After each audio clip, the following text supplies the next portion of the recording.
Welcome to some new r/malicious compliance stories, where people comply to the letter, but not the spirit of a request. I hope you had a great day. The first story is called Eat on Your Break. I never take a break, save for a number one visit to the bathroom. Nearly everyone else in my fast food establishment takes 20 minutes plus smoke breaks or sit down breaks to eat their meals. I have a wife and 3 kids at home who love eating the food I bring home. So I skip my break and take the food home at closing, along with the occasional food that's gonna be tossed anyway. I got into the system of making sandwiches for myself ahead of time and heat lamp them so I can just leave without leaving a mess. All of a sudden, one of my managers gets happy and says, "You know, I'm gonna have to start charging you for all this." I thought he was kidding. Either way, just in case, I said, "Well, I never take a break, you know that, so when else am I gonna eat it?" The next evening he rang up the items for me to pay for at the end of the night. I paid and decided I'd begin my malicious compliance now. I decided to start taking my 20-minute break, eating my food for free. Now we are slammed. I still saved some for my kids. I could get used to this. Oh, and the malice came in the form of knowing that my mid-shift break is crunch time. That's why I never took those breaks. Way too busy. The next story is called How Much Do You Want? I deliver bulk water to people who don't have access to city water or their own private well. For nearly all customers, it's a simple process. Either they call for deliveries or they have agreed to automatic deliveries. When I show up, I hook the truck up to the fill pipe and start pumping, and either listen at the vent or hook up to an installed alarm in order to know when the holding tank is full. This particular customer had the holding tank installed in a small utility room next to their living room. They didn't install a vent to the outside and refused to allow us to install an alarm because they didn't want us to put a 1/4-inch hole in the wall to run the alarm wire. Solution?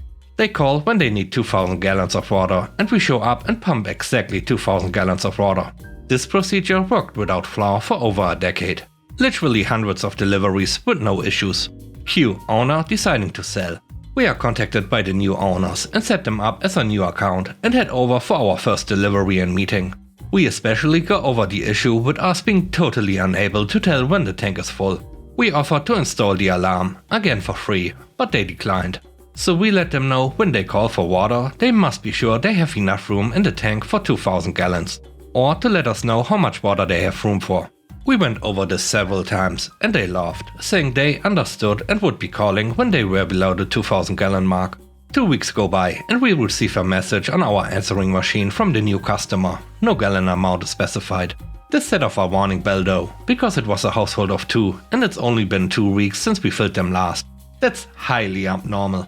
We expected more like 5 weeks. So we call back just to double check. No answer, so we leave a message asking for confirmation. Couple hours later, we try again.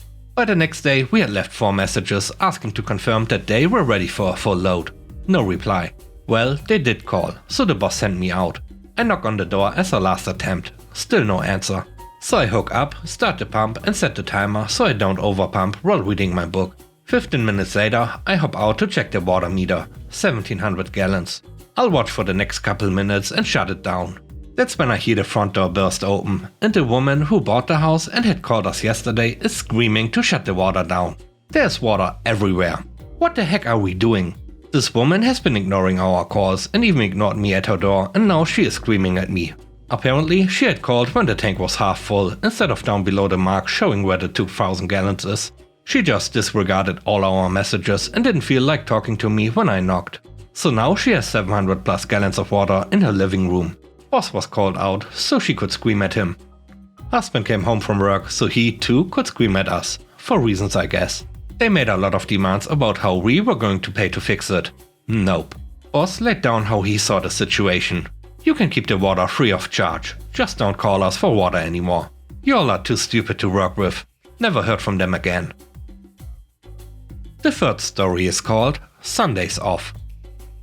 I was a teenager, under 18 and working for a fast food joint. I was tired of going to school 5 days a week, then working both weekend days.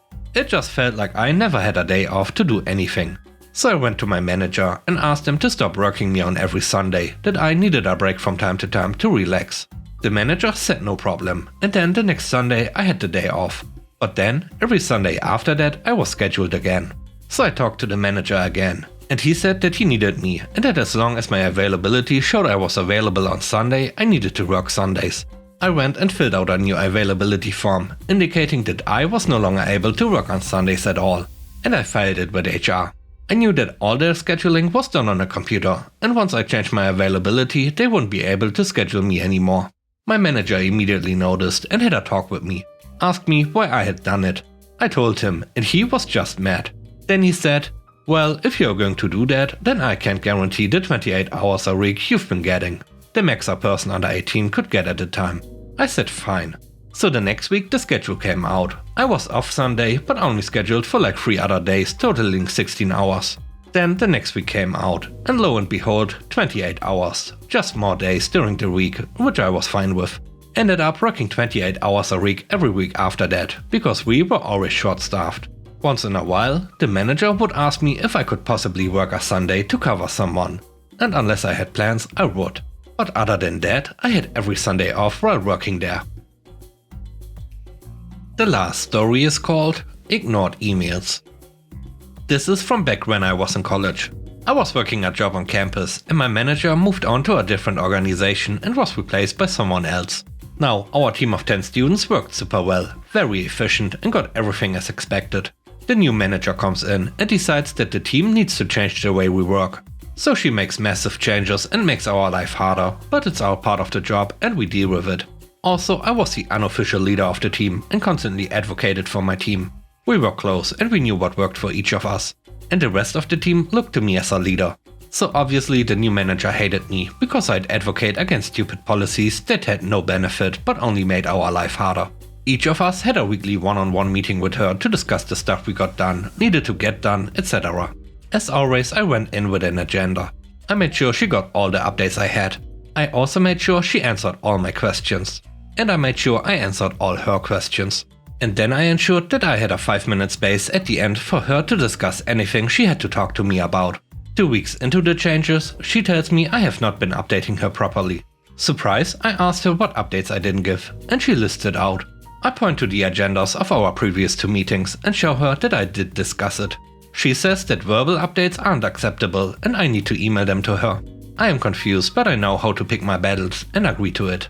In fact, she writes me up for not properly communicating with her, not giving her updates and not keeping her in the loop about my work. So clearly I was set off. After the meeting I checked with my team and this isn't a setup for anyone.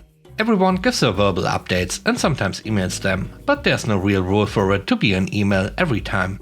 So I decide to follow her policies as she stated. That evening I sent her a long email with the details of everything I got done over the last 2 weeks. The next day onwards, every day when I clock in, I send her an email with my tasks for the day.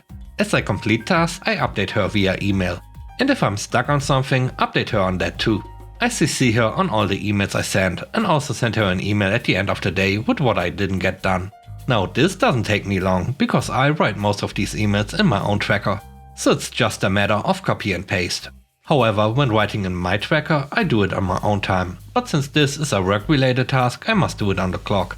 So not only is she getting approximately 15 emails a day from me, she also is paying me for about 1 extra hour each day. Given how new she is, she doesn't realize that I have built a mini network with some of her colleagues given my time in this job. I find out that she now has a habit of ignoring all emails from me. I don't care about it, because I'm now getting paid for stuff I was doing on my own time. A couple of months or so later, our department has to host an event.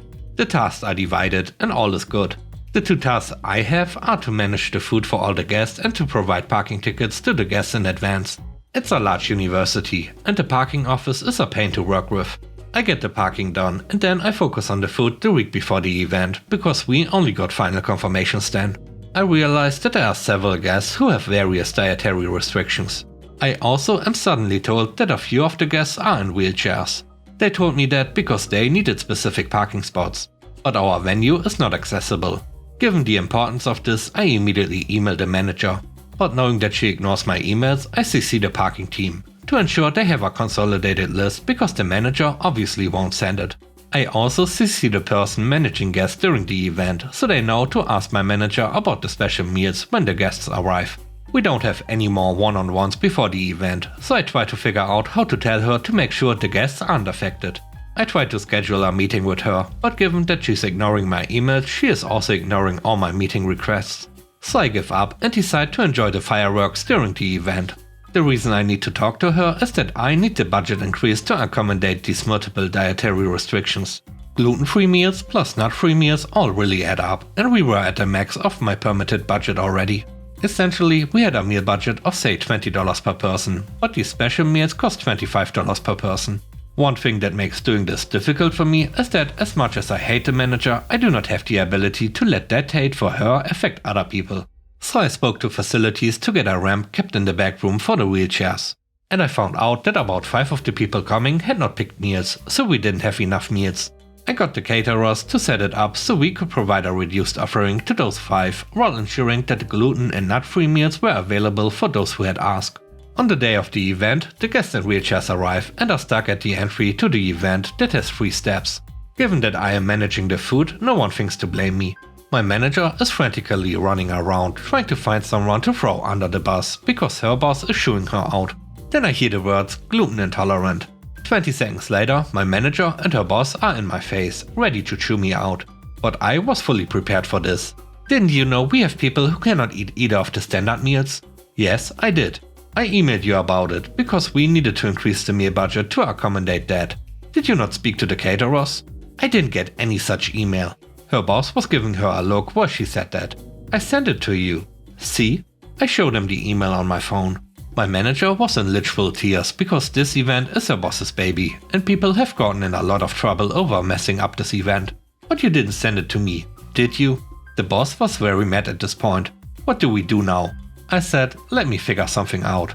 Also, I see people in wheelchairs. What are we gonna do about them? No clue, we're trying to figure it out. I'll take care of that too. 10 minutes later, I went to the boss. I got facilities to give us a ramp that we are putting by the stairs for the guests in a wheelchair.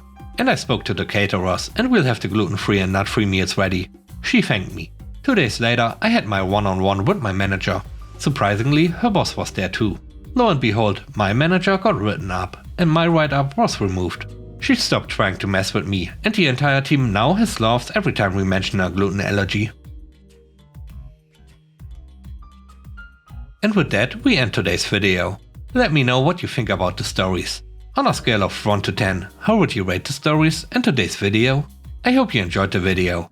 If you did, please don't forget to subscribe and hit the like button. And I hope you have a great day. Stay safe. Bye bye.